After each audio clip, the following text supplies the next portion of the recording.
Using the phet lab simulation, we're going to be discussing sound waves. Sound waves are vibrations that move through air and can also move through water and or solids. The jiggling of sound waves represents air particles moving back and forth. The air particles continuously bump into each other, ultimately passing vibrations along until you hear the sound. Frequency is the number of times a round waves oscillates. Frequency is measured in the units of hertz. 1 hertz equals 1 cycle per second. Higher frequencies indicate the sound wave is vibrating at a fast pace. A low frequency indicates the sound wave is vibrating at a slow pace. Lower frequencies produce a lower pitch sound, and higher frequencies produce sounds that sound like a whistle. Amplitude is the maximum displacement or distance a particle in the medium, for example air, from its original resting position. It is directly related to the loudness of the sound. The higher the amplitude, the more energy it has, and our ears hear it as a louder sound.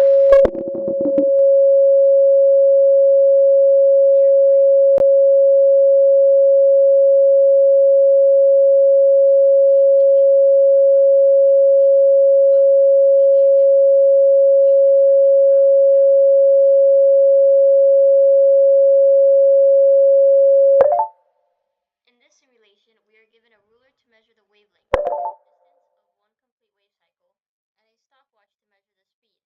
Frequency and amplitude don't affect the speed of sound waves. Instead, the medium in which the sound wave is traveling through is what affects the speed. Examples would be air versus a solid, or even the temperature of air will affect the speed of the sound waves. This simulation is also showing that a lower frequency results in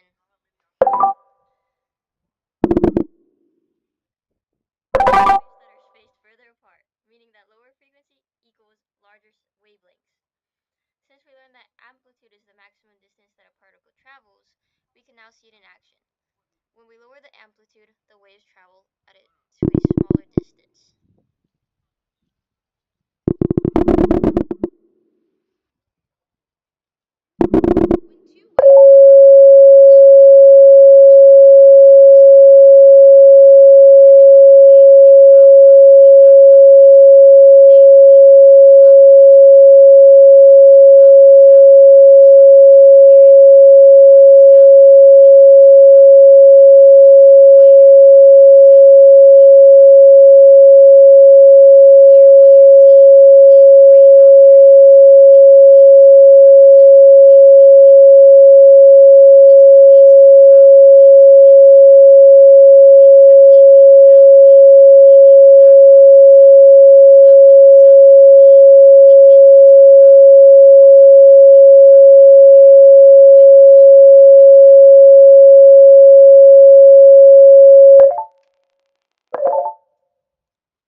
When sound waves collide against the wall, waves can reflect, become absorbed, or transmit, pass through the wall.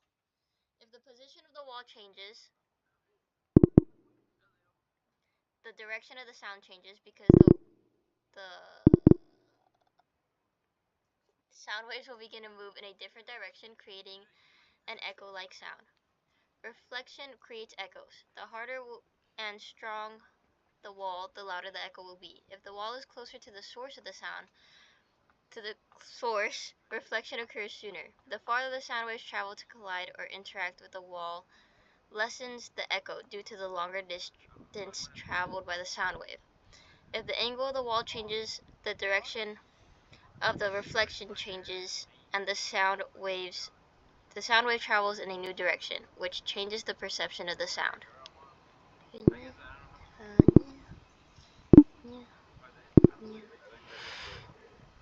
The end. That was 4 minutes.